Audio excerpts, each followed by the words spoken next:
It all started around the beginning of lockdown, early summer 2020, when I was shielding because of my polycythemia vera condition, which made me clinically extremely vulnerable to COVID. I also suffer from a mental health condition called garaskophobia. Garaskophobia is centered around fear of aging and dysphoria about my body aging. In my case, this means the impending possibility of not looking like what would be typical for my 20s. For me, as a trans person, it also encompasses deep regret about not having transitioned earlier and consequently feeling that I've wasted most of my life. Add to this the trauma I experienced several years ago of watching my mother decline with dementia until she became totally physically and mentally dependent on others. Along with this fear of physical and mental decline leading to helplessness lies an existential fear of death that I've always had and which continues to profoundly impact me. So for me, garaskophobia means much more than the fear of my body aging. It's accompanied by a feeling that I have no future and that time is running out for me. This causes me very real depression, despair, distress and panic. Growing up as a trans person, without any local trans community or trans peers around, and bullied extensively right throughout my childhood, meant that I never really felt I belonged anywhere. The feeling of becoming increasingly isolated because no one finds me interesting or attractive to hang out with also plays a role in this persistent depression and despair. Becoming estranged from the trans community, both because of lockdown and what subsequently happened during it, has definitely exacerbated the aforementioned to the point of me now feeling overwhelmed.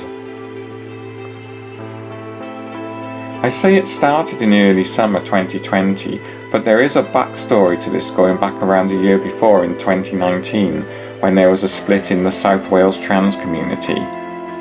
This resulted in some of the younger trans people splitting away from the then only main transgender social meetup group. They were dissatisfied with it for various reasons, and so they gradually formed their own.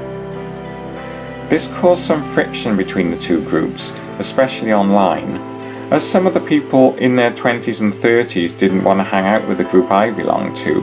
I not only felt there was an ageist element behind the motivations for this split, but it also triggered my already existing garaskophobia.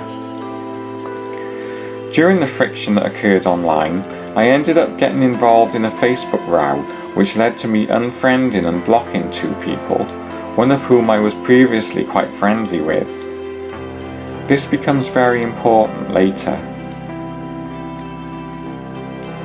Fast forward to early summer 2020 and lockdown. My unaddressed garaskophobia continued to gather momentum. I started feeling resentful towards trans charities like Gendered Intelligence, who offered some services exclusively for young trans adults aged 18 to 30. I felt that, unlike the services they offer for under 18s, i.e. children/minors, providing special services for people who are adults, but limiting it to age 30 could not by contrast be justified, because trans adults over 30 need help too. Therefore, I felt Gendered Intelligence excluding them was unfair and even cruel age discrimination. Prior to starting the now infamous Becky account, this led to me posting about Gendered Intelligence on my Facebook page and even contacting them to query whether or not their 18 to 30 services and events were ageist, and to tell them I felt that it was exclusionary, etc. I also made a YouTube video, which I've now deleted, about Gendered Intelligence in a similar vein. I also posted it on my Facebook page, which I think got on some of my friends' nerves so much that one or two might have unfriended and blocked me there and then. So, this was the background to me starting the Becky account on Twitter. I hadn't been on Twitter since January 2019, when I ended up being suspended for calling out another user who was being transphobic and subjecting me to transphobic abuse. It was I who got suspended for targeted harassment because I publicly warned someone else who was being bullied by him to tell them that he was a transphobic bully. Anyway, that Twitter account was under my first name, Katie, and also featured a picture of me in the profile. When I set up Becky, I made sure I used both a pseudonym and didn't use a photo of myself. So, in the first few months of the Becky account, I ended up looking for examples of ageism within the trans community, primarily from Gendered Intelligence at first, but I soon found other charities, organisations and subsequently individuals whom I felt had ageist policies or who were posting ageist tweets. At that time, I also wanted to get as many trans Twitter followers as possible. I also wanted to use the Becky account as a way of promoting my YouTube channel by posing as my own friend who would tweet my videos. And I know that sounds pretty pathetic, because it is. Anyway, as I wanted to get as many followers as possible, I just ended up sending follows automatically to anyone who had trans in their profile bio or a trans flag, etc. As a result, I didn't take any notice of what age they were or what interests they had, and so on. I soon amassed a following of around 1,500 other accounts. To make that happen, I ended up following around 4,500 Twitter accounts. So, within the first few months of being on Twitter as Becky, I'd say roughly by August 2020, I started getting into arguments with other users, and my complaints to trans charities like Gendered Intelligence started to degenerate into trolling. As Gendered Intelligence kept ignoring me, because I became increasingly frustrated, and as I was going through stuff in my head to do with aging and grassophobia, etc., I lashed out more and more at Gendered Intelligence and other charities that offered services and events to young adults aged 18 to 30. Looking back through my behaviour at this time and the tweets I posted, I can now see that what I was doing was trolling, and I completely understand why this culminated in Gendered Intelligence blocking me in October 2020. By that time, I think I had also started to state age dysphoria in my bio. I think I was already changing my bio back and forth from 22 to 19 to 56, etc. 19 and 22 because it soothed my age dysphoria, and the older age of 56 because I naively thought I was making a smart point about ageism. So things came to a head when Gendered Intelligence blocked me in October 2020, and that's when the friction with me and other users in the trans community really took off. This all started when a local trans activist, whom I knew of in real life, blocked me after he saw me moaning about being blocked by Gendered Intelligence and subsequently trolling them.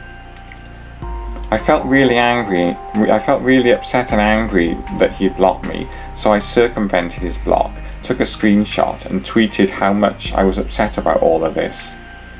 I used his full name, which I didn't think about at the time, but in retrospect I shouldn't have done. That said, there were already public videos of him on YouTube dated 2019 in which his full name is used and he is out as trans. So at the time, I just assumed it was okay to use his full name as he was already out. Anyway, let's just refer to him as RH here. RH and his friends are mostly all members of a section of the local South Wales trans community who'd split from our trans social meetup group. That section has since become more influential and more visible in trans society. They are now well known within local LGBTQI circles, and they are beginning to have some pseudo-authority on trans issues.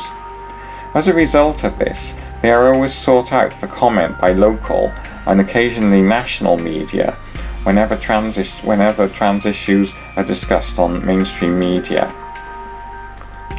They saw my tweets, and because RH started tweeting about them on his own Twitter account, I then started screenshotting RH's tweets and complaining about them. Some of his friendship group got involved, saying how ridiculous and entitled they felt it was for me to expect to have access to 18 to 30 trans groups. I started arguing with them, and the whole thing kicked off. These arguments were at their most intense over the space of a week, but smouldered on after that. Basically, I took offence at them characterising me as entitled, pushy, ridiculous, and also claiming giving me access to 18 to 30 trans groups would pose a safeguarding risk. That last one upset me the most, because I felt some of them were trying to imply that I was a paedophile, or else a predator trying to access young people. I also felt it was illogical, because these were adults, but I felt that some in that clique of people were trying to push things in that direction as the most bad faith interpretation of what I was arguing. I said some awful things during this online bust-up, but I also feel that some of them said awful things to me too. Now, coming back to why I previously mentioned, it's important to bear in mind that I'd ended up falling out with some of the people from this other local group back a year before the Becky account in 2019. During this November 2020 Becky Twitter bust-up, it wasn't long before this local group of trans people whom I was arguing with started to speculate whether or not I was a TERF who had come to troll them. However, one of the former friends, let's call them BM, whom I'd fallen out with during the 2019 Facebook row on ageism / my graskophobia, pointed out that there was a trans woman in their local group who had said similar things. Then RH asked, "Oh, who?" And I presume BM then messaged RH to tell them it was me behind the account. So, after this crisis, things started to simmer down a bit for a while. However, relations still flared up frequently between Becky and the local trans Twitter community. My use of the term age dysphoria proved to be one of the main problems people had with the Becky account. At the time, I was using the term age dysphoria as a clumsy way to describe what I now know to be graskophobia, which is the correct medical term for depression and distress about aging, and is a recognised medical condition. Unfortunately, age dysphoria is also a term used by paedophiles to claim they identify inside as a younger, i.e. under 16 age group, in an attempt to justify their sexual abuse of minors. To compound this, the term age dysphoria is also often used by transphobes mockingly to attempt to invalidate gender dysphoria. In retrospect then, it's no wonder that me using the term age dysphoria in my Twitter bio to describe my graskophobia sparked a lot of hostility. At the time, I felt dysphoria to be an apt term to apply to how I felt about aging. I felt it encapsulated the profound depression and distress I feel about watching my body age, including the intense frustration at not passing as a young adult in their 20s, along with the deep regret that I didn't transition earlier. Then subsequently the feeling that because of this, I've wasted most of my life not being the real me, and I don't have much time left to be the real me. The feeling that I have no future, and the all-pervasive fear of the increasing likelihood of illness, incapacity, loss of independence, and inevitable death also add to this aging-related depression and distress. Being trans, the nearest term I could find to convey these overwhelming feelings was dysphoria. It felt equally as serious as the gender dysphoria I've been through, but this time with regard to aging. In short, I originally started the Becky account as a cry for help. By using a pseudonym, I thought I could create a safe space to test the waters with regard to how many other people felt the same way. I also felt it would be a means to educate people, to help them understand. As the following exchange demonstrates, however, I was mistaken. So, following the November 2020 row, with people in the local trans community, up until early February 2021, I continued picking fights with and/or challenging people on Twitter over tweets they posted that I felt were ageist and offensive. This subsequently got me into a lot of rows, especially because of the frequent amount of times their friends joined in to support them in response to me. I also kept using the term age dysphoria and reaching out to anyone who said they had it, sometimes mistakenly. This was how I got myself into a lot of trouble one day when I posted a reply to a tweet by someone who said they had age dysphoria without actually checking anything about them first, or indeed the subject of the discussion thread their tweet appeared on. I didn't think anything of it until someone from the rival local group that I'd fallen out with pointed out to everyone that the age dysphoria tweet I'd posted the response to was of a 16-year-old talking with other teenagers about sex. It was a quotes-unquotes sexual thread, as this person from the rival local trans group put it, in a call-out tweet that strongly implied this was evidence of me grooming minors online. So during that time, I ended up falling out with more people in the trans community who were local to me, and whom I quickly came to realise knew I was behind the Becky account. I surmised that the person who originally suggested it was me, BM, back during the November 2020 spat, was continuing to spread this knowledge around the local trans community. I'm sure in the course of doing so, they told many of these people where else I post online, i.e. about my Facebook and YouTube accounts too. At this stage, the members of the local trans community whom I'd fallen out with asked one of my friends to get in contact with me to tell me that they knew I was behind the Becky account and they wanted her to ask me to stop. I found out about this when I got a Zoom call from my friend telling me that she'd been asked to get in touch with me and asking me to end the Becky account. At that stage, I thought there still might be a chance for me to get away with pretending I wasn't behind Becky, so I completely denied it was me. Yes, unfortunately, I straight up lied. As mentioned, at this stage I was describing my grascophobia as age dysphoria, included in my Twitter bio. Many people took exception to this as they claimed it was shorthand for being a paedophile. This came to the attention of a prominent UK trans activist who now goes by the name Felix Fern and is the co-founder of trans rights advocacy group Trans Activism UK. At that time he was using the name Thaniel Dorian on Twitter. My Twitter post about age dysphoria led Felix to start a thread about it on his timeline. He quote tweeted me and asked trans people if they thought age dysphoria was a genuine thing and if people with it should be allowed into 18 to 30 groups if they were over 30. Almost all of the trans people who responded to Felix's thread felt like age dysphoria wasn't a valid equivalent to gender dysphoria. Indeed, some felt that allowing people who presented with age dysphoria into 18 to 30 groups was invading young people's spaces and also posed a safeguarding risk. I saw this thread and responded to Felix in an attempt to explain age dysphoria to him. I ended up blocking him because I didn't want to get any more upset, and Felix got offended over this.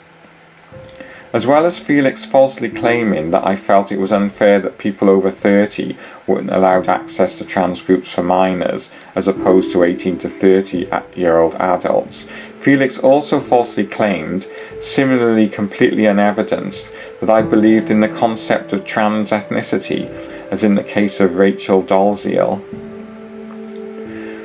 That said, at first I did misgender Felix as a trans woman, as I only saw the pictures of him when he was presenting a femme image. He soon corrected me, but I can't find any record of me apologising to him, so if I didn't apologise then that was very bad of me, irrespective of how much he attacked, bullied and defamed me later on. However, I misgendered him initially by genuine mistake and not out of malice. All in all, even though I felt dogpiled on because of Felix's post about my age dysphoria. To be fair, Felix didn't name me at first. Also, I overreacted to say the least, because of them not accepting my age dysphoria as equivalently valid to gender dysphoria. Looking back on my behaviour, I accept that it was unreasonable. Later on, in March 2020, when I was exposed to being behind the Becky account by someone else from behind a protected account, Felix joined in the public shaming and humiliation of me, claiming this as my unprovoked harassment of them. In the first week of January 2021, I received a friend request from RH, who was the person who originally blocked the Becky account on the grounds of me moaning about gendered intelligence back in November 2020. I accepted his friend request, as I thought that maybe I could just become friends with him without admitting to him that I was behind the Becky account. I thought he would come to see that I was a relatively okay person, and that becoming friends with him would help to diffuse the tension between me and the local trans community. I felt like even if they still believed Becky was me, they would come to realise that I wasn't so bad, and that everything would gradually return back to normal. So, when I accepted his friend request, RH messaged me to say that he knew I was behind the Becky account and asked me to stop. I then proceeded to continue to deny that Becky was me. RH was insistent Becky was me and said that him and his friends had compiled a whole folder on me to prove this. They'd been able to cross-reference Becky's tweets with my other posts on social media, such as on my Facebook and YouTube accounts. I got really scared when RH mentioned this, because I could see that they had worked out it was me. After a Facebook Messenger conversation that became increasingly heated and plummeted rapidly downhill, I ended up blocking RH. So, during January and February of 2021, I continued getting into online fights with people, primarily on Twitter. In one of these instances, a row erupted between those members of the local trans community whom I'd fallen out with, and certain elements of the Welsh nationalist movement. It centred around Plaid Cymru refusing to fire one of their main ministers, Helen Mary Jones. Helen Mary Jones has staunch gender-critical, i.e. TERF views, and participates in gender-critical, i.e. TERF activism. One of the members of the local trans community called Plaid Cymru out on this during an online Zoom call at a youth hustings event. She got kicked off it, and this added fuel to the Twitter row. I definitely agreed it was blatantly transphobic of Plaid Cymru to kick a trans person out of an event for displaying a trans pride flag as their background. However, I was against the idea of forcing Plaid Cymru to fire Helen Mary Jones because of her transphobic views. Even though I find her views unreasonable and abhorrent, the right to have, express even those sort of opinions is still an aspect of free speech and shouldn't be grounds alone for firing someone. That's not unless they abuse their job role to make trans people's lives bad or bully and impede trans clients or colleagues. I also felt that getting her sacked from her job could potentially backfire by making her look like a martyr and thus play into TERF propaganda. What I felt strongly about was that using ageism and other immutable characteristics to attack Helen Mary Jones instead of because of her transphobia was counterproductive, and again, likely to play into TERF's hands. Of course, this got me into trouble with some people in the local trans community who accused me of being a quote-unquote TERF bootlicker. At the beginning of February 2021, the next major row between Becky and the trans community blew up. It was sparked off by me challenging a 26-year-old trans woman about a tweet she'd posted saying that she felt younger trans women didn't owe anything to older trans women because they hadn't done anything to make things better for her generation of trans women. I believe there were also posts about older trans women having had the chance to profit from male privilege, etc., while they just left younger trans women high and dry. I felt that these tweets were blatantly ageist and wrong, and also a gross overgeneralization. When I challenged the 26-year-old trans woman about these tweets, a row ensued between me and at first other trans people on the one side, and her 20-something age friend supporting her on the other. After a few trans people on my side either left the argument or blocked them, it ended up with just me against the 26-year-old trans woman and her 20-something age group. It got vicious, as some of them started directing transphobic, ageist and ableist slurs towards me. Some of them had some quite bigoted alt-right opinions, and during the row, one of them decided to send my details to a far-right Twitter account called Trans Women Posting Their L's. This caused a far-right dogpile upon me, not only for being trans, but also for being Jewish. This resulted in me being subjected to blatant anti-Semitic abuse, including someone posting an image of a World War II Nazi soldier, implying that I should be exterminated for being Jewish. The 20-something young trans woman who alerted that far-right account to my Becky account is well known for having posted photos of herself online in pseudo-Nazi uniforms in the past. During the row between myself and the group of trans people in their 20s, some of them, especially one in particular, frequently referred to me as a hon or boomer hon. This is a transphobic slur for an older trans woman who is judged by others as not being able to pass and have passing privilege. I was also told that, unlike trans women who transitioned at a younger age, I was not an authentic trans woman, but was a man in a dress. In addition to the transphobia, several of them frequently subjected me to ableist slurs such as retard and mong, and mocked me with derogatory ageist insults about people with Alzheimer's. As my mum died from Alzheimer's, and my cousin had Down syndrome, and also passed away at a relatively young age from Alzheimer's, this made me particularly angry and upset. In retrospect, I should have just done the sensible thing and blocked them and moved on, like the other trans people who argued with them at the beginning of the row ended up doing. My failing to do likewise turned out to be an extremely big mistake. Exasperated by the constant slew of ageist slurs they were bombarding me with, when they told me I should be ashamed of myself because I was a 56-year-old arguing with a group of trans people in their 20s, I snapped back. How do you know that I'm not really a 17-year-old pretending to be a 56-year-old online to expose ageism, which makes you the older ones bullying someone younger than you? I then changed the age in my Twitter profile bio from 56 to 17 because at the time I was angry and I thought it would be a snarky way of sticking two fingers up at that group of trans people in their 20s whom I'd been rowing with. In retrospect, doing both of these things turned out to be a huge mistake that was to have massively negative reverberations for me.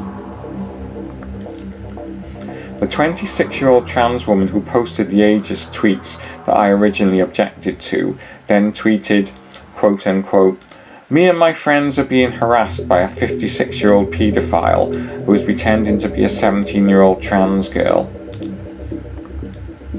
Shortly after this, another Twitter user saw their tweets and challenged them, saying they better have conclusive evidence before calling someone a paedophile, because those sort of allegations ruin lives. They also pointed out to them that they also actually read 18 plus only in my Twitter profile.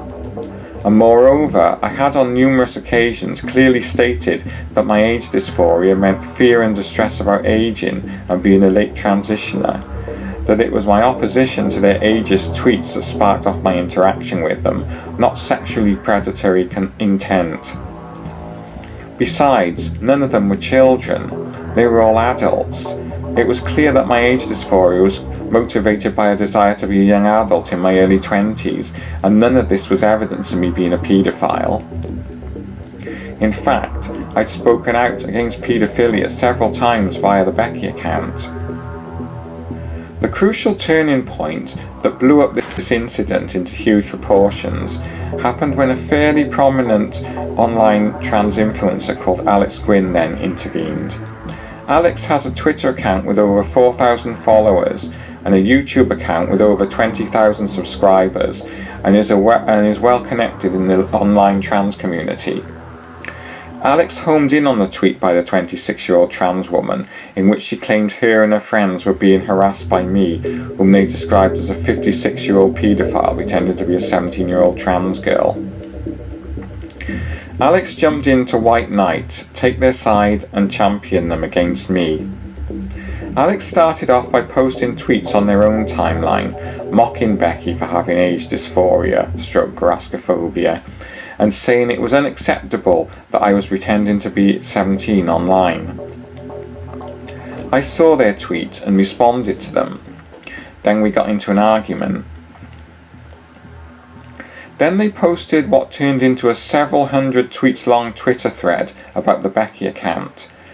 They trawled through hundreds of my tweets, screenshotted them, took them out of context, deleted some details, and twisted them to basically make me look like a paedophile, general sex predator, transphobe, bully, and general creep. And guess what? That was just the beginning. Their thread is a narrative concocted to make me look primarily as the aggressor, while downplaying any abuse I've had from other people. They grandstand on this all the way. Of course, they talk about me harassing and abusing people without mentioning that it was mostly those people who started picking on me completely unprovoked, including harassing me with sexually violent language and calling me a paedophile because I have grascophobia. Alex's thread also mocks me for my age, or the age they perceive me to be. They spread lies around claiming I'm older than I am, which triggered my grascophobia and has made it far, far worse. Alex's Becky thread already amounted to 160 plus tweets within the first 72 hours. This was resplendent with screenshots distorting my tweets and cartoons and diagrams mocking and discrediting me. This seems like a truly obsessive endeavour for them, and I have no doubt they are proud of what has become their magnum opus that has elevated their standard in the trans Twitter community. They frame the thread they've created on me as a selfless and dedicated act of public safety, yet they promote it like a circus flyer billboard to hook people in further.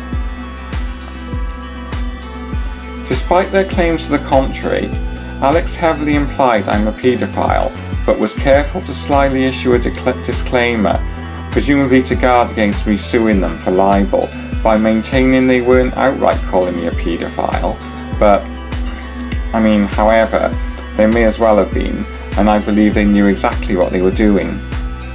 Unsurprisingly, with Twitter being notorious as a place where rumours spread like wildfire, Alex's implications that I was a pedo quickly got corrupted by much of the rest of trans Twitter into the outright claim that the Becky account was run by a paedophile.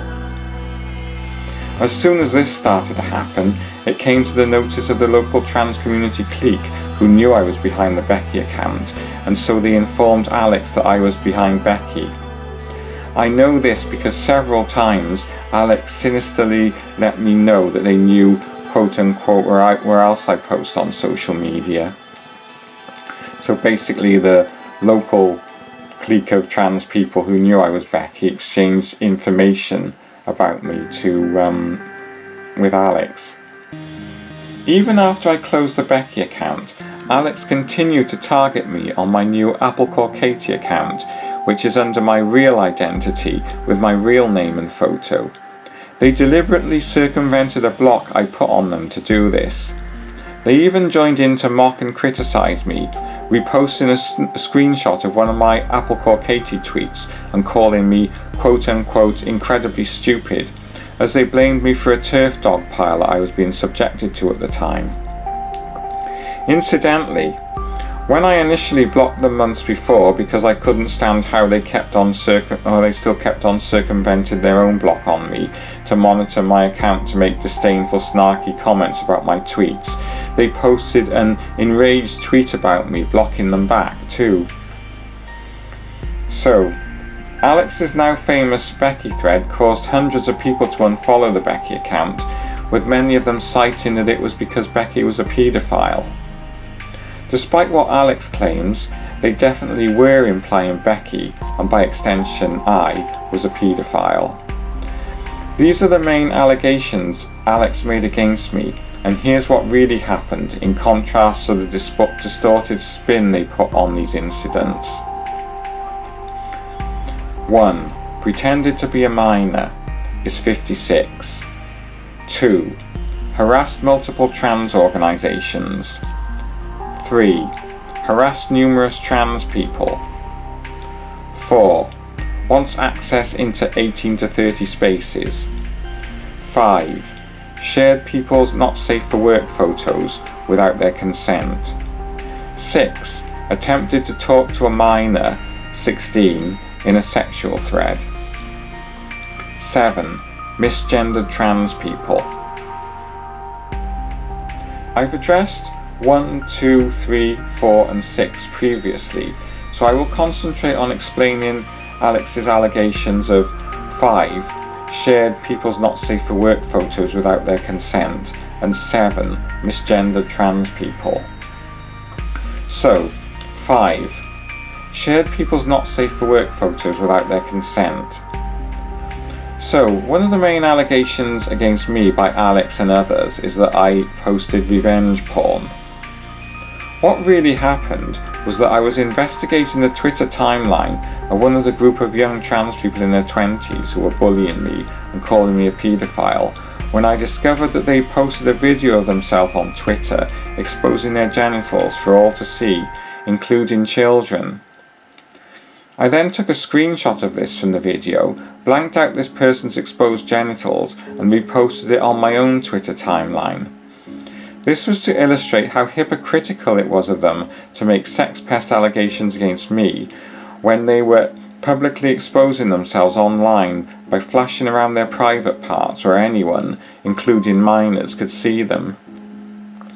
By contrast, all I'd done was express how dysphoric I was about aging and the fear of not looking like a young adult in my 20s anymore, whilst this person was indecently exposing herself to all age groups. Not to mention the fact that she was posting anime cartoons of schoolgirls with sexualized captions. I mean, does that count as lolicon? I don't know, you be the judge of that. 6. Misgendered trans people. So, this refers to a few instances in which I mistakenly misgendered trans people because I misunderstood and misinterpreted the information they provided about themselves. In the one instance, I mistook a trans woman for a trans man because her first name was spelt E-L-I, which I misread as Eli instead of Ellie. And she was also dressed in what I misinterpreted as a masculine way in her Twitter profile picture. So, because of this, I consequently used the wrong pronouns to refer to her. The second instance of misgendering a trans person I'm accused of took place on YouTube. It happened after I had a row online with YouTuber Essence of Thought because they'd admonished me on a comments thread underneath one of their YouTube videos for referring to TERFs as quote-unquote crazy, which they claimed was ableist. I made a YouTube video criticising Essence of Thought for doing this, in which I used he/him pronouns to describe them and referred to them as a misogynistic man. I have since apologised to Essence of Thought for that, although they don't accept the apology, which is of course entirely their choice. To be fair, however, at that time Essence of Thought's online profile stated their pronouns as he, she, they, and they added they didn't mind which one of those people used to address them. So I choose he in that instance. There was no excuse for me referring to them as a man though, apart from at the time I didn't understand that they were non-binary. So my bad. However, Essence of Thought has a notorious reputation for making unreasonable allegations towards others as well as myself. Indeed, they have since accused me of stuff I haven't done at all, such as trolling their friend, a Levi called Bird, for several years, which I categorically have not been doing. So the result of Alex's massive Becky thread was disastrous for the Becky account, and by extension for me.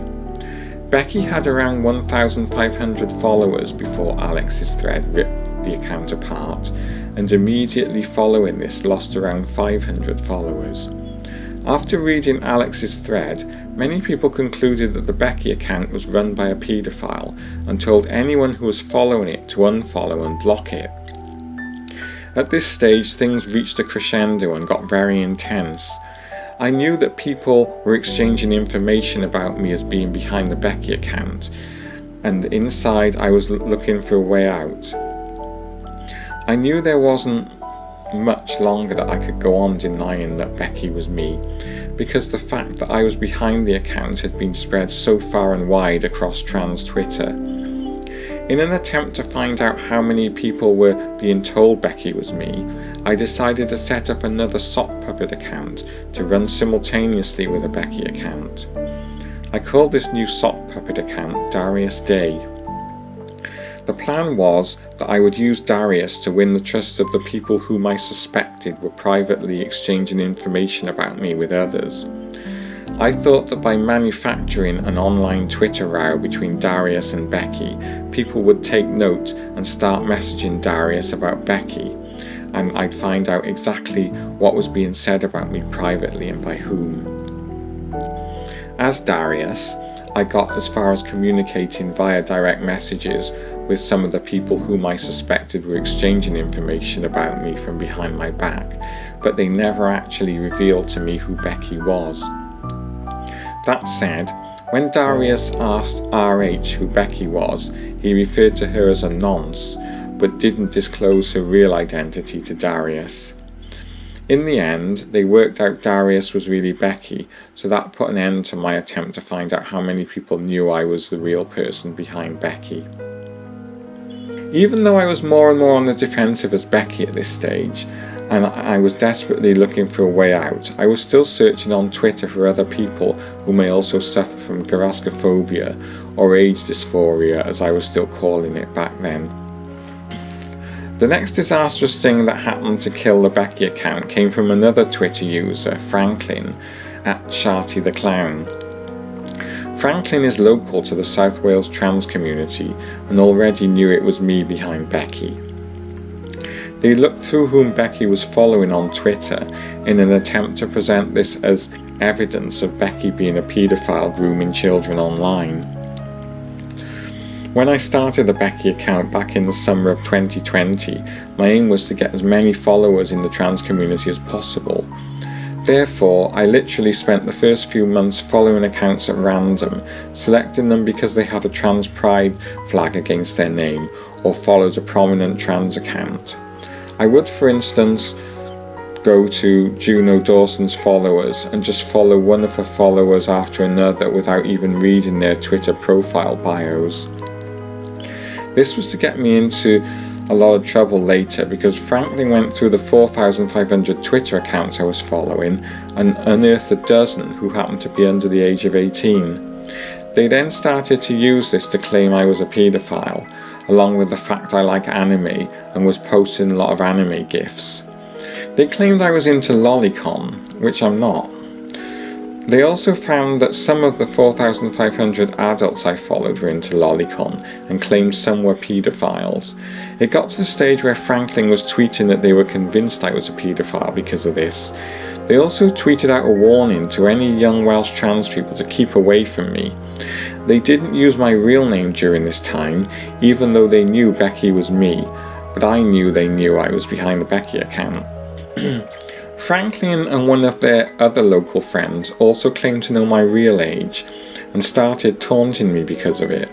They pointed out that at 56, again not my real age, I was almost twice the age of them and old enough to be their parent, and consequently that I should be ashamed of myself for rowing with them online.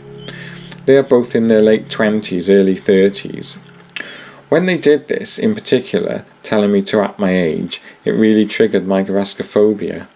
A few months later, I found out that Franklin and some of the other local trans people who'd been claiming that Becky following people on Twitter under 18 was proof of her being a paedophile were themselves following some accounts owned by people under 18. I just couldn't resist calling them out on this rank hypocrisy in a tweet. Some of them saw it and it made them really angry and indignant. They then posted a tweet telling everyone to report the Becky account for accusing them of being a paedophile. Actually, I didn't call them a paedophile, like they've been doing to me so continually and for so long. I was simply drawing attention to their hypocrisy for calling me a paedophile just because I had some people under 18 in my follow list, while they themselves also did. So by this time I was pretty ready to close the Becky account because I'd had enough. I'd already started not being able to sleep properly each night because of it, ever since I fell out with a group of local trans people back in November 2020. Things were just getting worse and worse. I was crying all the time and panicky, and it got to the stage where I was unable to concentrate on anything else. One day I ended up breaking down and crying non-stop for a whole half hour during a Zoom meeting with my work manager. Furthermore, a few months earlier, in March 2021, I also ended up reporting a local trans person, let's refer to them as FM, to the police for revealing my real name on Twitter as being behind the Becky account and calling me quote-unquote a nonce. I posted this on my Facebook page, but then FM's best friend, incidentally the person who had originally told people Becky was me back in November 2020, trolled the thread underneath, telling everyone not to trust me because I was claiming to have age dysphoria, pretending to be 17, had posted revenge porn and wanted access to youth spaces. Yes, the wide-ranging fallout from the Becky account had also started to affect my Facebook page, and 2 years later continues to do so. I suddenly noticed lots of people unfriending and blocking me, people I knew in real life. FM had also been posting stuff about me on his Facebook page since December 2020, but not revealing my real identity in public. It turned out he was telling people in private, however. He was openly falsely accusing me of being a paedophile and advising the trans community to completely disown me, with the final goal being to make me end up as an isolated outcast. So, as you can appreciate, by the summer of 2021 I had just had enough. By April 2021 I'd already started a second Twitter account, this time in my real name, with a photo of the real me. It's the present Applecore Katie account that I have. I desperately wanted a way out and hoped for a way to salvage my reputation. I couldn't stand the uncertainty anymore of how many people across trans Twitter and the rest of the LGBTQ+ community knew Becky was me. It was making me extremely paranoid. Moreover, rather than the Becky account being a cry to help for others about my gyraskophobia, it had actually put a big spotlight on my age and had made my gyraskophobia and dysphoria over aging and regret at being a late transitioner far, far worse. When I set up the Becky account, I originally thought making it anonymous would be an advantage. I intended it to be a safe space to test how understanding and accepting others in the trans community would be of the pain, depression and distress I feel about aging and of being perceived as an older person instead of a younger person in my 20s, which is how I feel inside and how I wanted others to see and react to me as. Now it was not only doing the opposite, but it had exacerbated these crushing feelings of distress and despair. So I just decided I needed to fess up about being Becky to someone. The first people I told were two people I was friends with on Facebook, whom I'd met in real life once or twice. They were two cis women friends who were allies of the trans community and whom I'd met at events and protests, etc. Initially, they were very sympathetic for a long while, and over the following months I told them most of what I could about what had been happening. To my relief, they initially seemed very much on my side, and they advised me to close and delete the account. I also told two of my local trans women friends, one of whom works closely in trans rights activist circles with some of the local trans people, like RH, whom I had fallen out with on Twitter. This was the same trans woman friend whom they'd asked to Zoom call me about the Becky account back in November 2020, and whom I denied being Becky to all this time. So this time I finally admitted to her I was Becky and apologised. I told her I was going to close the account, and she helped me draft a letter of apology, which she then forwarded to RH, the local trans activist community leader whom I'd rowed with intermittently as Becky since November 2020. Yes, RH is the same person who originally blocked Becky right at the beginning of this saga, because she had trolled gendered intelligence after they blocked her. So it was this incident with RH that sparked the whole disagreement between me, the local trans community, and eventually much of the rest of trans activist Twitter. In the letter, I also pointed out I abhorred paedophilia and requested that people who'd posted such egregious allegations about me online to take those posts down. So hopefully RH circulated that apology around the trans community. So yeah, I closed the Becky account down in August 2021 and then sent the letter of apology around via my friend. Subsequently, a few people did delete some of the tweets about me that called me a paedophile. As FM had deleted the March 2021 tweet in which he identified me by my real full name and called me a quote-unquote nonce, I told the police I didn't want to press charges against him anymore.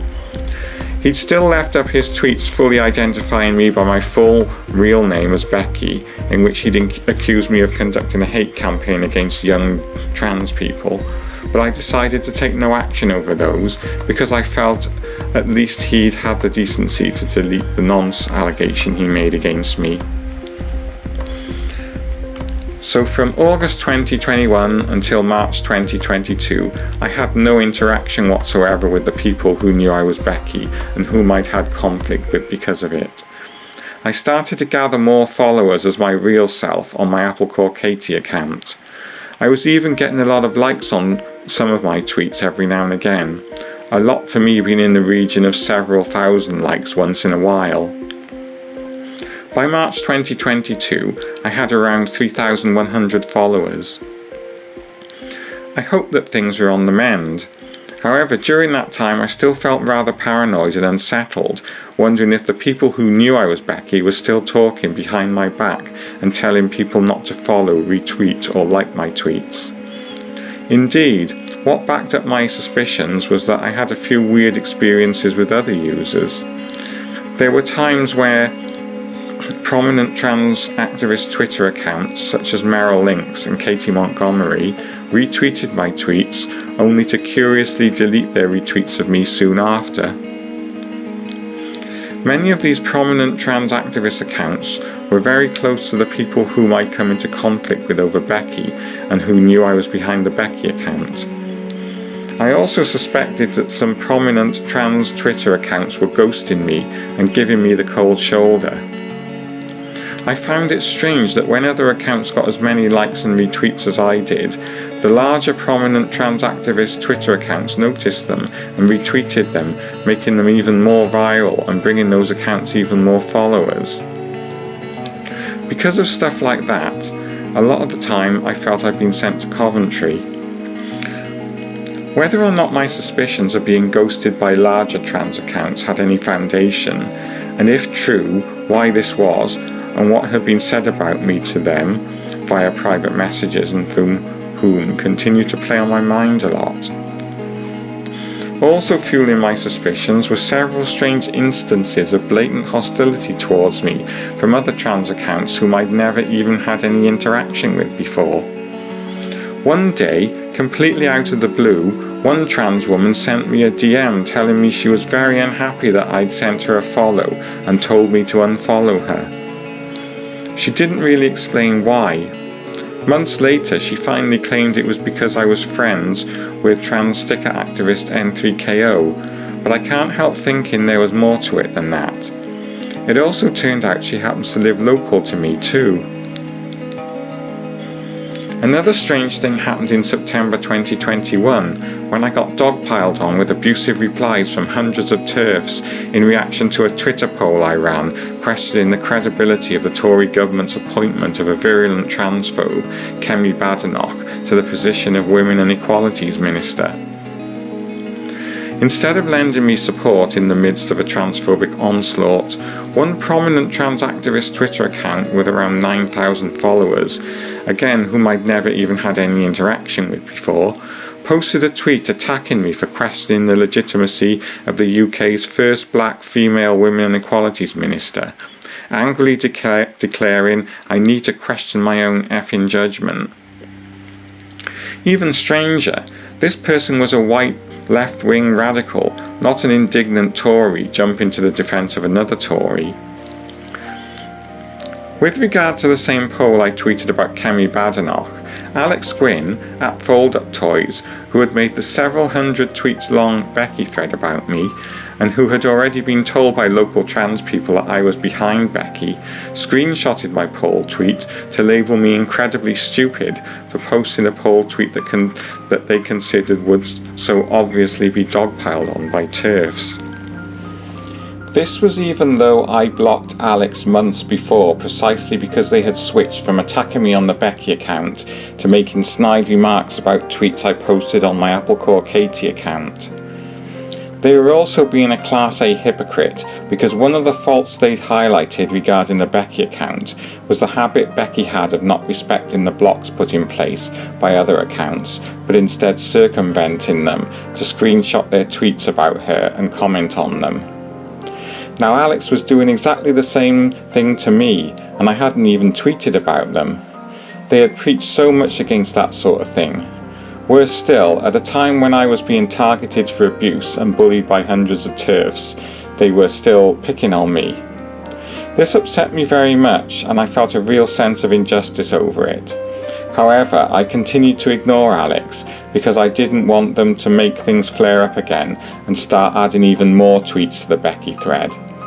I knew I simply wouldn't be mentally and emotionally able to cope with the overwhelming abuse and pain from so many people that would bring me. This wasn't the first time Alex behaved like an absolute hypocrite. They had blocked my new Applecore Katie account months before. However, when I had the audacity to block them back because they kept monitoring my tweets to post snarky underhand remarks about them, they became really indignant and posted a tweet moaning about me blocking them, but to be fair, without naming my Applecore Katie account. I thought, well, if you blocked me in the first place, then why are you so upset when I block you back and you can't see my tweets anymore? It was almost like they come to think of me as nothing more than a punch bag for them, and that me blocking them back was shockingly unexpected uppity behaviour from someone whom they'd grown accustomed to regarding as an inferior. The fact was, I blocked them not as revenge, but for the very practical reason of feeling unsafe with them creepily monitoring my Applecore Katie tweets and deriding them with snide remarks constantly putting me down. Not to mention the potential danger of them going through my follower lists and PMing people to unfollow me. At this post-apology letter stage, however, because of all the backlash on the Becky account, I just wanted to turn over a new leaf and start afresh in the hope that I'd be able to integrate myself back into the trans community at some stage. Unfortunately, they were persisting in not allowing me to do that, and I just couldn't cope with their nasty, sarcastic, judgmental put-downs of my tweets all the time. So yeah, between August 2021 and March 2022, I was still in a really bad emotional state over what happened, but I was beginning to feel a bit more optimistic about the prospect of reforming my reputation and being accepted by the trans activist community again. So what happened to shatter all of this in March 2022? Well, here's what happened. At the end of January 2022, a local woman called Jenny Swain was arrested and detained by Newport police, who charged her with posting transphobic stickers and posters around the centre of my home city, Newport. Newport police also raided her house and confiscated a few items, including a gender-critical book. The TERFs are obviously up in arms about this, and the infamous Posey Parker, with whom I have personal history, threatened on her YouTube channel to come and sticker the hell out of Newport. I posted about this on my Applecore Katie account, and I think I mentioned it to trans rights sticker activist N3KO and tagged her in. At that stage, I felt like getting a trans rights counter-protest together to demonstrate on the upcoming day Posey Parker planned to bring her transphobic hate rally to Newport. I think I also tweeted that it would be a good idea if we stickered over the transphobic stickers around my neighbourhood with some of N3KO's trans rights ones. Things happened pretty quickly from there. N3KO messaged me to say she'd be coming over to Newport to do exactly this. I asked her if she needed any help, and so that late January afternoon we met up in the centre of Newport and stickered over as many transphobic stickers that we could find with N3KO's trans rights ones. Afterwards we both posted about it on Twitter. TERFs became incensed when they saw our tweets about what we'd done and created pandemonium, resulting in both of us being defamed, stalked and harassed by them. The transphobic backlash against us included them doxing both of us to our respective employers, claiming N3KO was a rapist and claiming I was a paedophile. Glinner also posted about us on his transphobic Substack blog, repeating those claims. During the following months, transphobes conducted a constant hate and smear campaign against me, with defamatory claims of paedophilia against me forming the main thrust of their attacks. Far-right transphobes started a Kiwi Farms thread about me, which 6 months later is still ongoing and updated daily. They've posted photos of me, which also include some of my friends, taken from my social media accounts, making fun of my appearance by posting derogatory comments about the way I look. Predictably, the thread is peppered liberally with malicious misgendering of me, dead naming and other transphobic abuse, whilst constant taunting of me for having garaskophobia, designed specifically to trigger it. Plus, of course, they are also defaming me as a paedophile throughout. At times, the abuse has even strayed into anti-Semitic and sexual harassment of me. One of these transphobes has actually been harassing me since 2019, when he started posting comments about my appearance on my YouTube channel. I ignored this at first, but from February 2022, this has escalated into all the things I just described, and recently he posted my work email address on Kiwi Farms, encouraging people to send abusive messages to me at work. The next morning, I opened my work email box to find a message waiting for me, which read, "I know where you live." Anyway, returning to the beginning of February 2022, when the dogpile from the transphobes first started due to N3KO and myself stickering over the transphobic stickers in Newport city centre. Within a few days, I received a Facebook message from the admin of a Facebook Messenger group comprised of trans people who had been victimised by the same transphobes harassing me.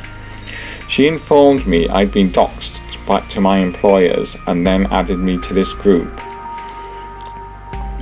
I reported all of this to Newport Police back at the beginning of February 2022, and a police officer visited my house to take a statement from me about it. From the beginning of February 2022 until the end of May 2022, the police were investigating this. Unfortunately, the officer assigned to the case visited me again at the end of May 2022 to inform me she was closing the case. She told me it was because they couldn't trace the real-life identities of the person or people who have been posting the malicious communications about me and are otherwise harassing and defaming me. The police officer informed me they didn't have 100% evidence to prove that it was whom we suspected it was, so they couldn't hold them to account for it. When I asked her about it, the police officer added that when Newport police forwarded my complaint about the defamatory statements published about me on Glinner's Substack blog to Norfolk Police similarly concluded that they couldn't find any evidence to prove the culprit was Graham Linehan, even though it was on his blog. Anyway, what relevance does this have to the Becky account and the backlash from it by many people within the trans activist Twitter community?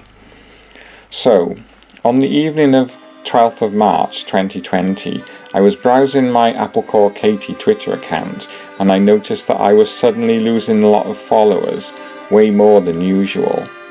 I then started checking the accounts of the people who knew I'd been Becky to see if they were tweeting anything about me on their timelines. To my horror, I found that FM, who'd publicly accused me of being a nonce using my full name back in March 2021, had screenshotted my Twitter profile bio, including my photo, and tweeted, "This one is pure trash, steer well clear." I couldn't understand why he'd suddenly decided to do this, as I'd had no interaction with him since I closed the Becky account back in August 2021. I'd blocked him ages ago, and I'd also dropped police charges against him back in August 2021 out of fair play, as he deleted the nonce tweet about me. I then investigated further by searching the Twitter timelines of people whom I'd had conflict with over the Becky account and who knew I was behind it. I quickly discovered that someone was tweeting about me from behind a private protected account. The person who was doing this is a local cisgender trans ally who works for TransAid Cymru, and I will refer to her as KE. Even though I couldn't see her tweets, I knew it was about me because of the replies. KE had started tweeting about me and exposing me to all of her 500 plus followers as Becky on March the 10th, so I'd stumbled upon this 2 days later. Suffice to say, I was distraught. I noticed several prominent LGBTQ+ individuals and groups had subsequently unfollowed me, some of whose replies to her were obviously about me and in response to whatever it was she was claiming about me. I was devastated and in an awful mental state because of this. It seemed like KE just randomly decided to pick on me and reignite the Becky saga again, but I just couldn't understand why she suddenly decided to do this to me without any provocation from me whatsoever. In retrospect, I think what provoked KE's tweets exposing me as Becky and condemning me might have been due to me tweeting earlier that day that I'd been contacted by Newport police, who told me they'd be removing all the LGBTQ+ positive stickers in the city centre to placate the TERFs.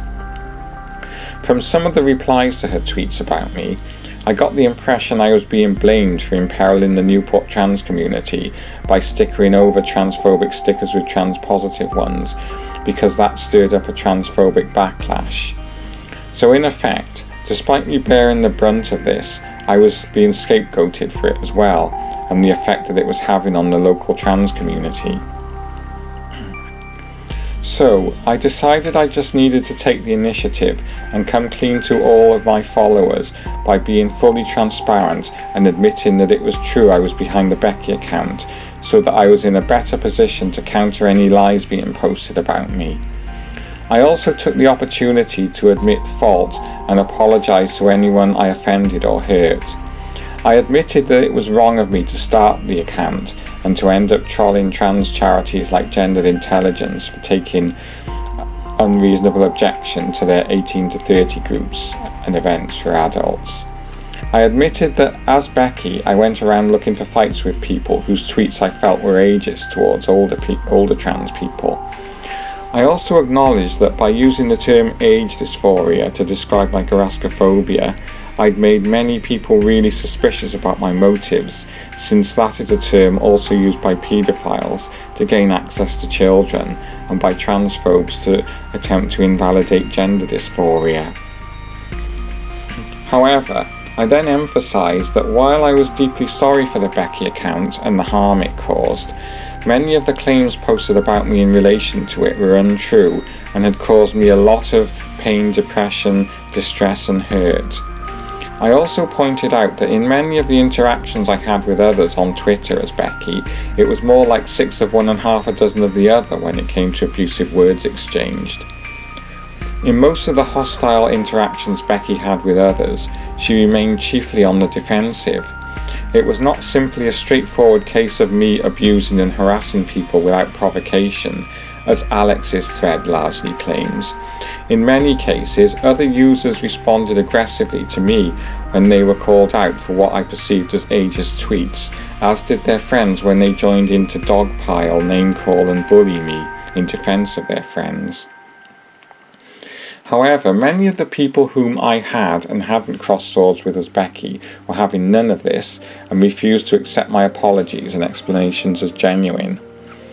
FM, the person who tweeted to steer well clear of me because I was in quotes-unquote trash, now started once again to post tweets claiming I was having inappropriate interactions with minors online. He also started posting about me on Facebook claiming I was a harasser.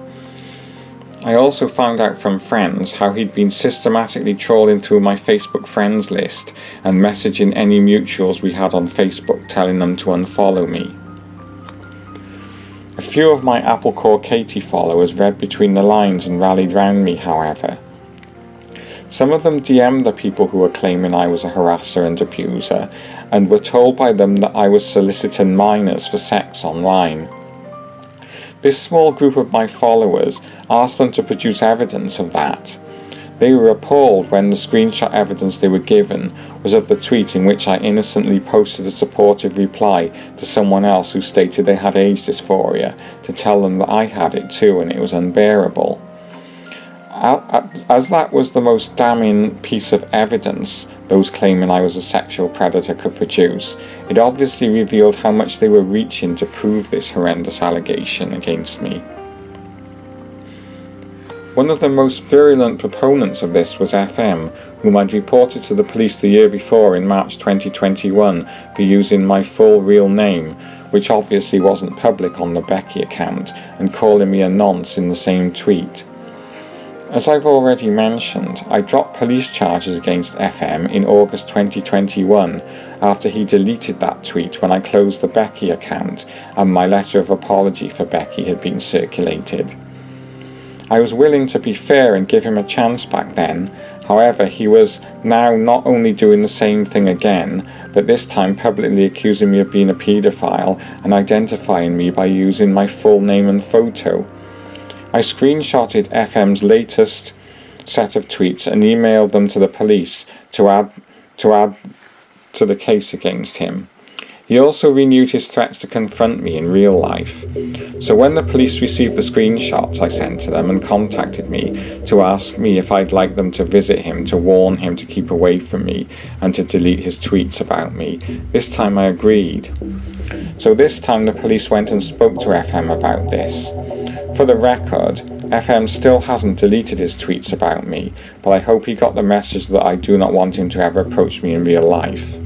As I'd now admitted to being Becky and included a link to Alex's several hundred tweet long Becky thread, this prompted Alex to update it. Alex added around 100 more tweets about me to the Becky thread. Worse still, this time Alex directed their accusations towards my real-life identity and screenshotted tweets from my Apple Core Katie account that included profile photos of me to provide evidence to them.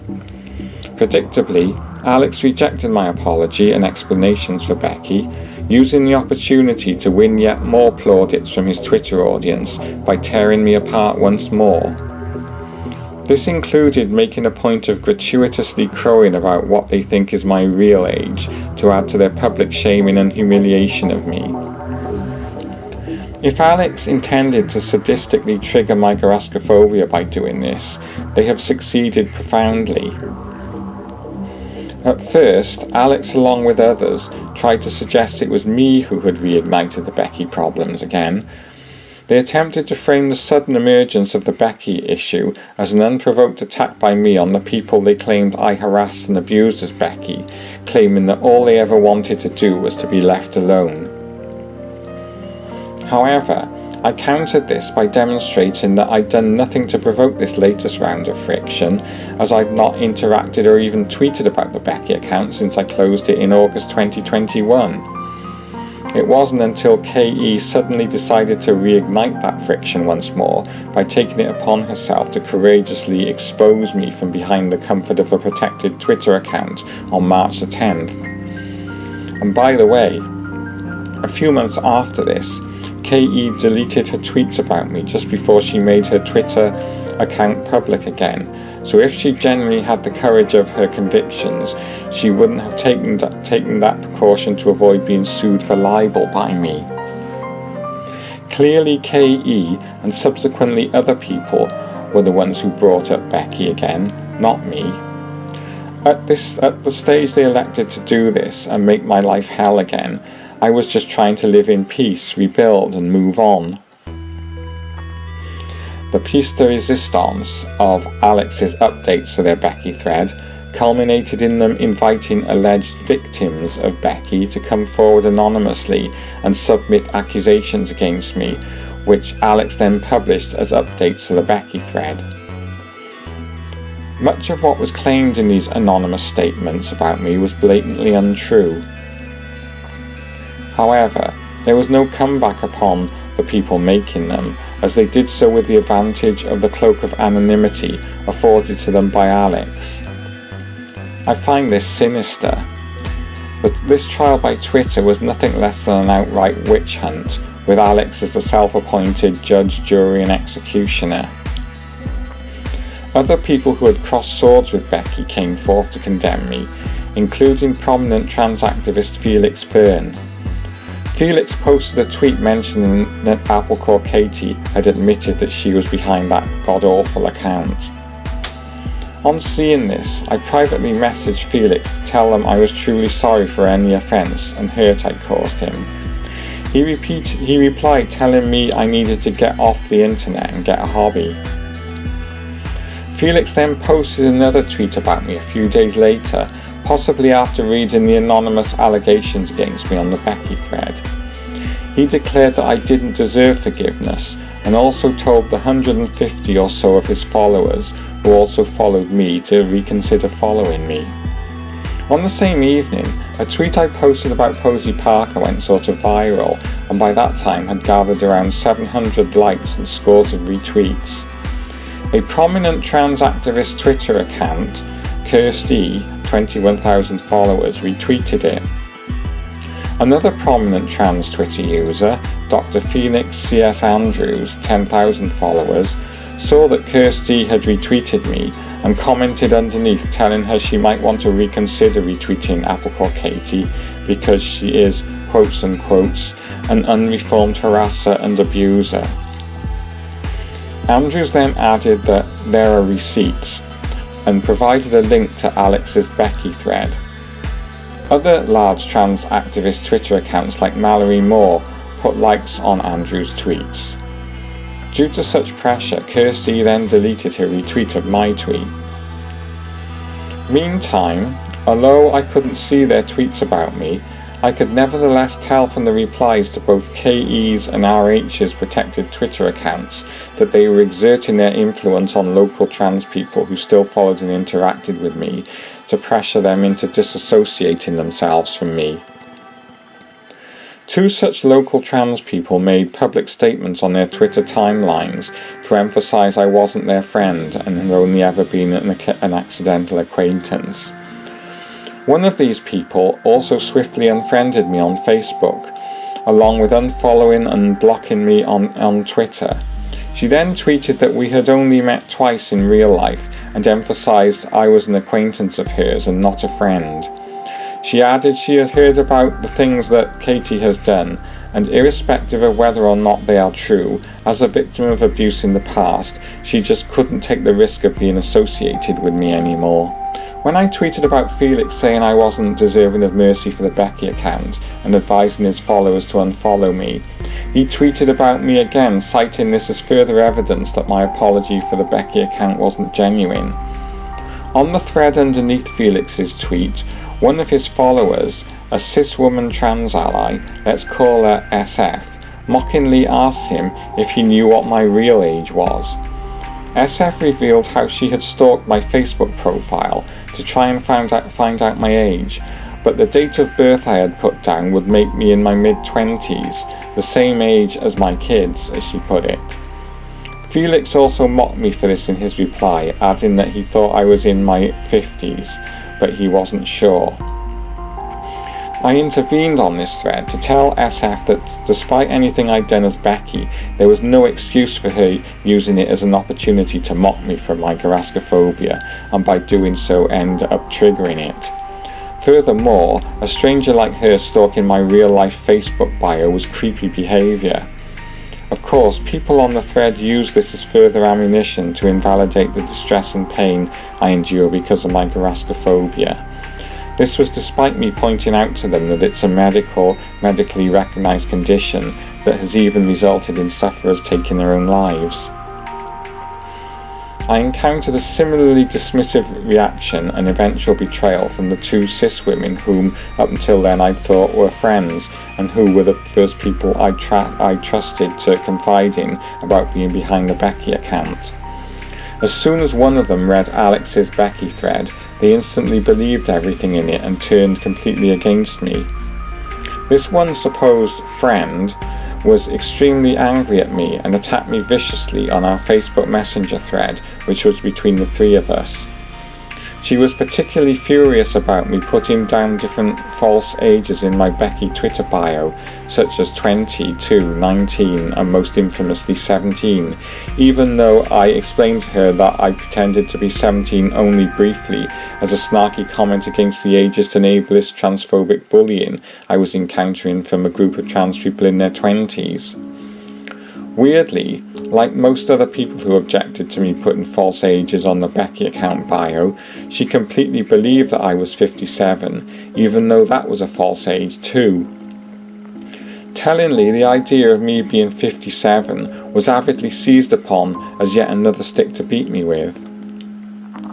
In one instance, she emphasised that quote-unquote as a mother, and this is notwithstanding that her kids are actually grown-up adult men in their 20s, she would be very concerned if a 57-year-old were communicating online with her children.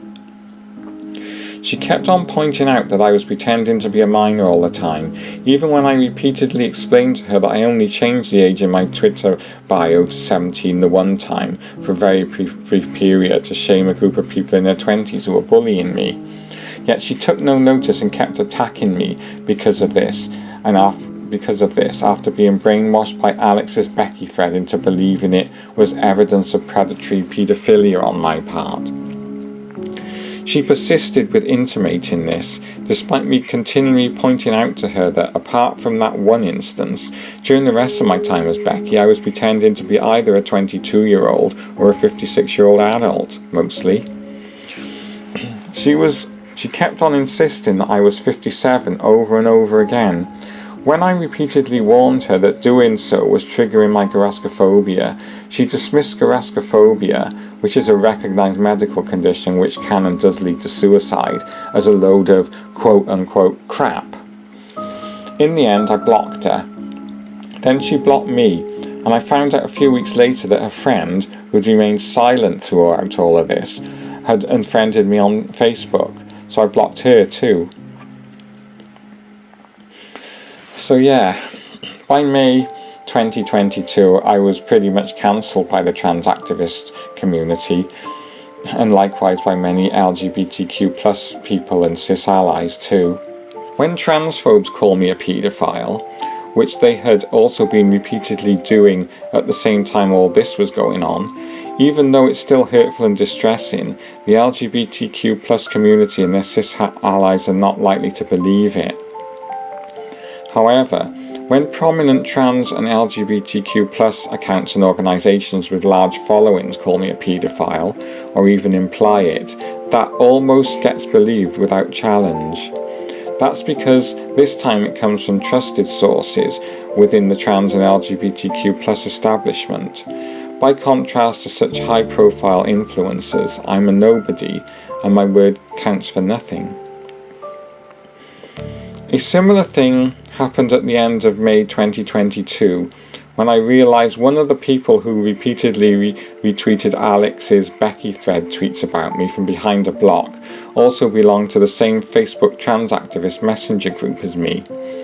I became quite upset when I realised this, because I had actually sent her, a trans woman in her late 50s, let's call her SRW, a friend request without realising that this was the same person.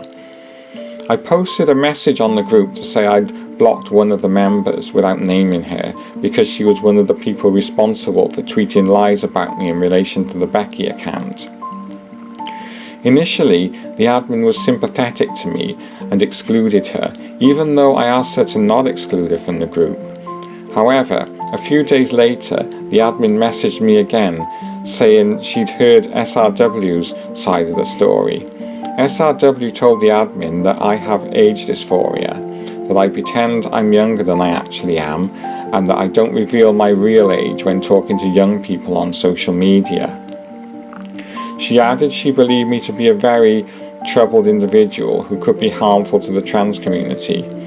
She also mentioned that I cosplay. The admin asked me for an explanation of SRW's accusations towards me. I tried to tell her that not everything others were saying about me regarding the Becky account was true, but unfortunately she wasn't having any of it. She then blocked me and kicked me out of her Facebook Messenger group. Immediately prior to blocking me, and in particular Felix Fern, whom she stated was a personal friend of hers, had been bullying me, defaming me and twisting things out of context. She concluded that what happened during the Becky account was all my fault. She also told me I was an embarrassment to the trans community and a liability because my behaviour had given TERFs an opportunity to cite me as evidence to link trans women with paedophilia.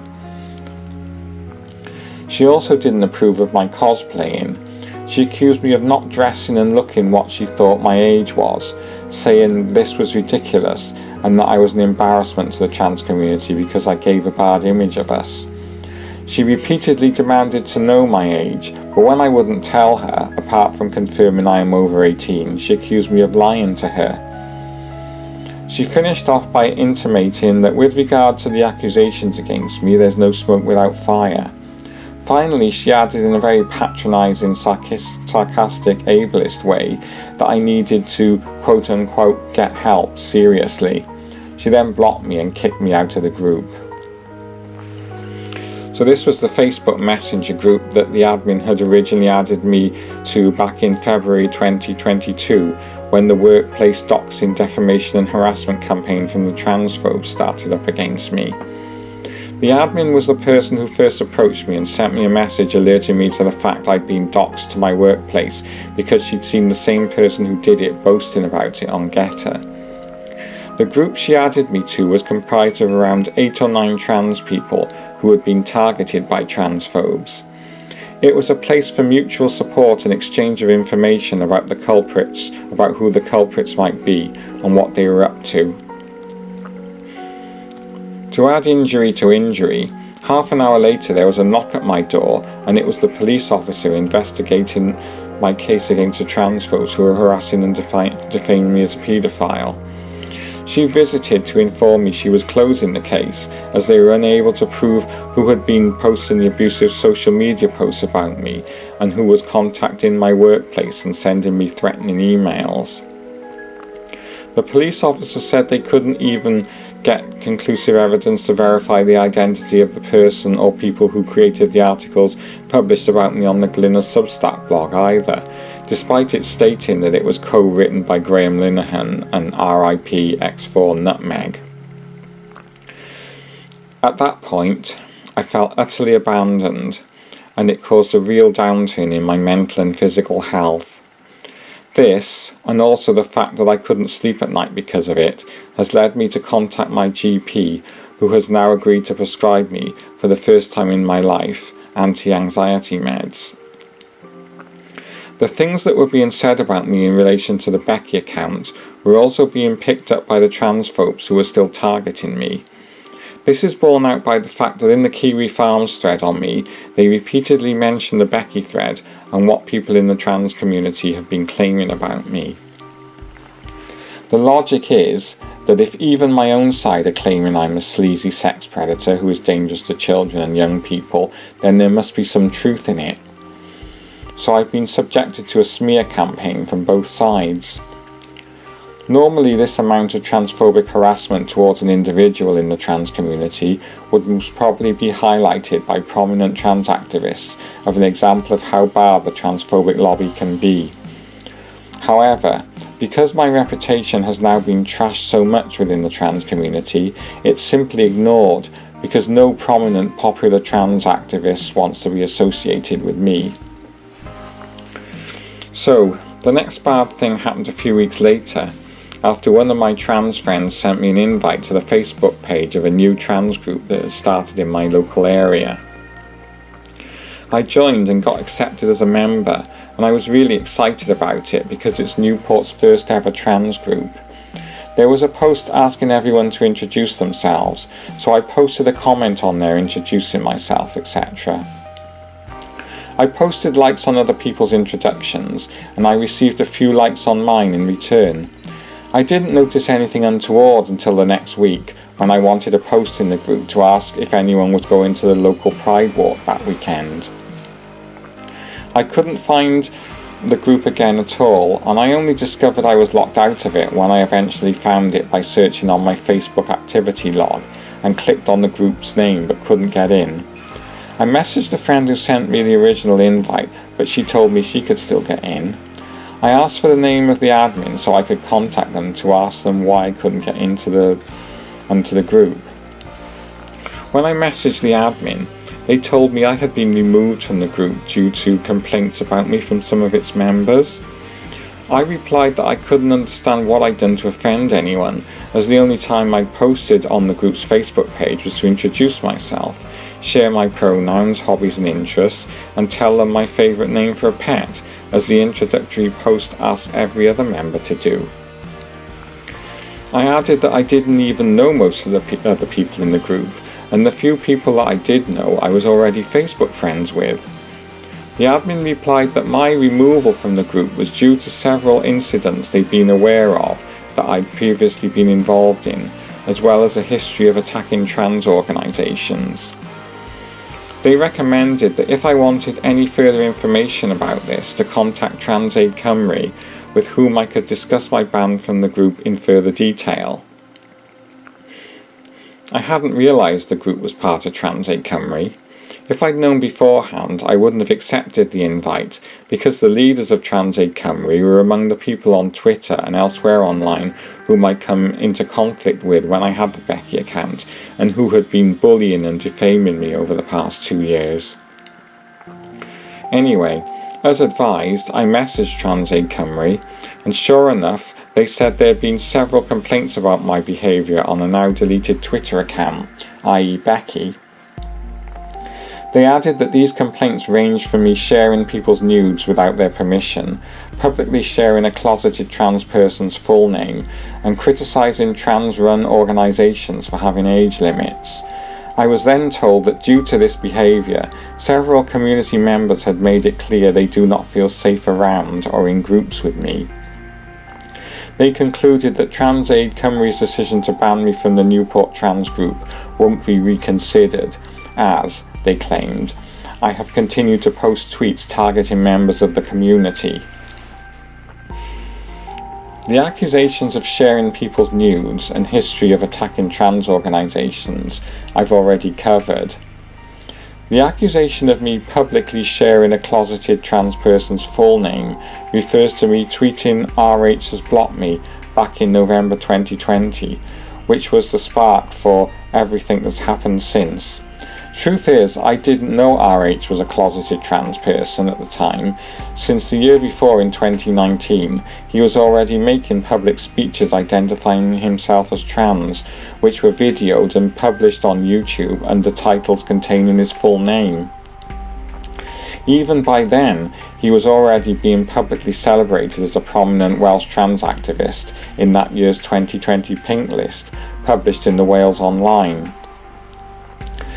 I don't buy that me assuming it was okay to mention his full name in a tweet when he already had willingly accrued that amount of public exposure as a prominent trans man is anywhere near an equivalent to the vile malice of outing a closeted trans person.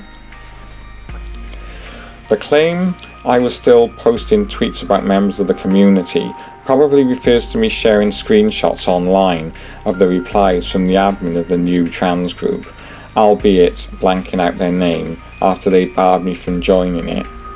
I posted about it on both Twitter and Facebook. The fact I'd been kicked out of the new Newport trans group and barred from it, apparently in perpetuity, didn't go unnoticed by FM, the person whom I'd reported to the police for making paedophile allegations against me and who had been threatening to confront me in real life. On the same day I learnt I'd been banned from the Newport trans group, he published a post on Facebook justifying community exclusion on the grounds of someone being a quote-unquote persistent and ongoing danger, concluding there was only one person whom he could think of in the community that warranted this. I knew FM was obviously referring to me, even though he didn't mention me by name. On August the 3rd, 2022, Wales's LGBTQ+ football club, Cardiff Dragons FC, suddenly refollowed me again, almost 5 months after they unfollowed me in March, when KE posted the tweets about me from behind her at that time private account. Then curiously, they unfollowed me the very next day. I gathered that someone, possibly at Cardiff Dragons, saw that they were following me again and then told whoever runs the account to unfollow me, probably telling them whatever it was KE posted about me. I messaged Cardiff Dragons FC on Twitter, Facebook and also via the contact form on their website to ask what was going on. They then blocked me on both Twitter and Facebook and have to date not explained why they followed, unfollowed, refollowed, unfollowed again and finally blocked me.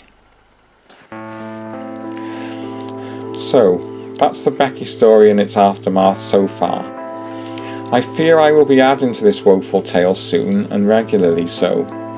I completely accept I was wrong to start an anonymous sock puppet account that then went on to direct unreasonable criticism to trans organisations like Gendered Intelligence and to continue to rant about them when they blocked me. I also now realise I was looking for trouble searching for any tweets, often retrospectively from no matter how long ago, that I considered ageist towards older trans women and then challenging those who had posted them. I admit I also repeatedly lied about being behind the Becky account whenever questioned about it for over a year.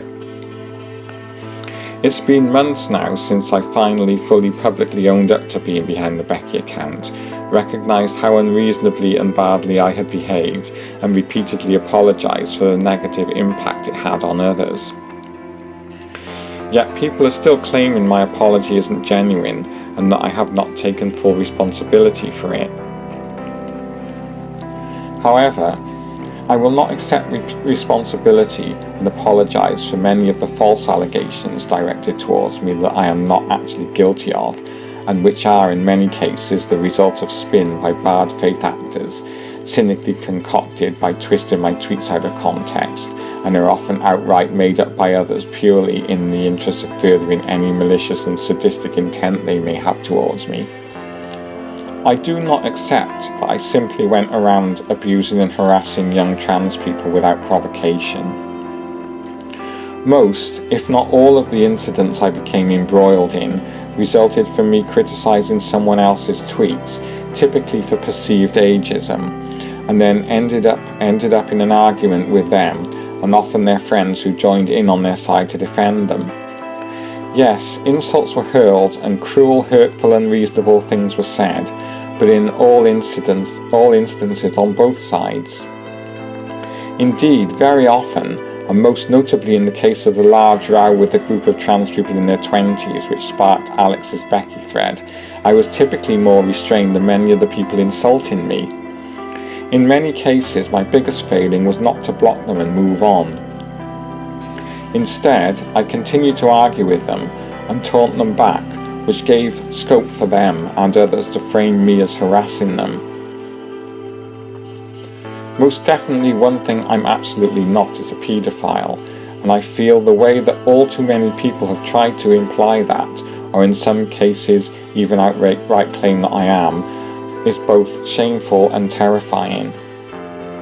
To that end, I also feel I have a right to defend myself and do not have to remain silent when people are making such egregious false allegations against me, especially when I'm being accused of something as horrific and serious as paedophilia. Defending myself from such lies doesn't constitute me bullying and harassing people. When I'm being falsely accused of such serious and despicable things, I mean, what the flying F do you expect me to do? Yes, I accept I deserve to be called out for many aspects of what I did under the guise of Becky, and indeed for my dishonesty in creating an anonymous sock puppet account in which I behaved in such an embarrassingly dickish way whilst denying I was behind it for so long. What I feel I don't deserve, however, is to be framed as being a despicable sex predator who is a danger to other trans people, especially to young trans people and children. People in the trans activist community are claiming their ongoing cancellation of me is justified, as I still haven't taken responsibility for my actions. However, I've now honestly come to believe that no amount of admitting to my wrongdoing is ever going to be enough to satiate their evident need to feel powerful and superior by ostracizing and looking down upon me. Moreover, I believe that responsibility is a two-way street, and they need to acknowledge and take responsibility for the fact that spreading around lies that a transgender female is a paedophile has exacerbated the harassments and threats that I've been receiving from transphobes. When so much of the trans and LGBTQ+ cis ally community elected to punish me for being Becky via public humiliation and shaming for so long, it was inevitable that transphobes were going to pick up on the numerous lies being circulated about me from my own side.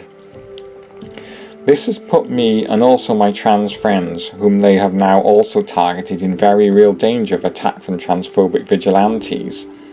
As a transgender female who lives alone, publicly dragging me all over social media, especially through the lurid online circus that is Twitter, to publicise such wild and horrific allegations against me has now put me in an incredibly unsafe position.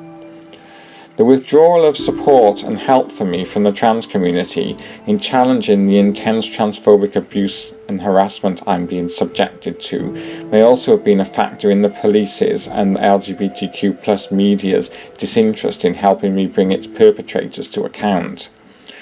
I get the feeling that if this were happening to any other member of the community, the trans activist community and LGBTQ+ media would kick up a much bigger stink about it. By contrast, I've been abandoned. What I don't deserve is to be punished from the trans community forever, because hey, I'm not perfect like any other human being. The aim of the people within the trans community who have been bullying and horrifically defaming me has been to erase me, cancel me, and completely ostracize me from the trans community at a time when I need its help most. I will also not apologise and change the way I dress and look because other people in the trans and cis ally community feel I dress and look too young for my age, think that I look silly, and that I'm an embarrassment and liability to the trans community. The struggle to be myself and building up the courage to be out and proud has been too long and hard for me to do that, just because some people think I look ridiculous and don't conform to the appropriate image of the right sort of trans that they have in their mind. This means I will continue to cosplay, and I will continue to do it proudly. I also do not deserve to be scapegoated for the transphobes defended on Newport or the current increase in transphobia generally. I covered the transphobic stickers in my area with trans-positive ones because no one was doing anything to stop the transphobes threatening to invade my home city, and it was my tiny act of resistance to remind society that trans people live here and have a right to live here. Even if I'm considered cringeworthy, the wrong sort of trans by others, and a liability to the trans community, transphobes will always hate us anyway, no matter what, simply for the reason that we are trans. What I don't deserve is to be taunted by people who publicise to everyone what they think my real chronological age is, when they know very well doing this will trigger my garaskophobia. Due to the devastating effect the backlash following Becky has had on my mental health, I now firmly believe that Twitter woefully neglects the moral duty of care it should have to its users. Twitter can have a profoundly disastrous, often long-term life-changing effect on people's mental health, yet it continues to neglect its responsibility by failing to curb the widespread online bullying and defamation constantly happening on the social media platform it facilitates. Even though it apparently doesn't constitute a Twitter violation, there is also no excuse for ableist and ageist abuse, especially when it's by cis people who otherwise claim to advocate for the trans community. What I don't deserve is to not have my mental health taken seriously, but instead to have my garaskophobia disbelieved, dismissed and mocked by people who otherwise constantly #BeKind on mental health awareness days. My online experiences over the last 2 years have had a cataclysmic and profoundly negative effect on my mental health. I have had numerous counselling sessions because of it, and I have now had to resort to anti-anxiety medications in an attempt to cope with it for the first time ever in my life. The public spotlight on my age has horrifically exacerbated my garaskophobia. I feel my reputation in the trans community, both online and offline, has been so widely and deeply harmed that I don't and will never again belong in it anymore. At the same time, I now find it difficult to trust people anymore for fear of them turning against me. The fallout from the Becky account has consumed my life for the past 2 years and has wrecked it. It has changed me forever, and I'm sure it's damaged me irreparably.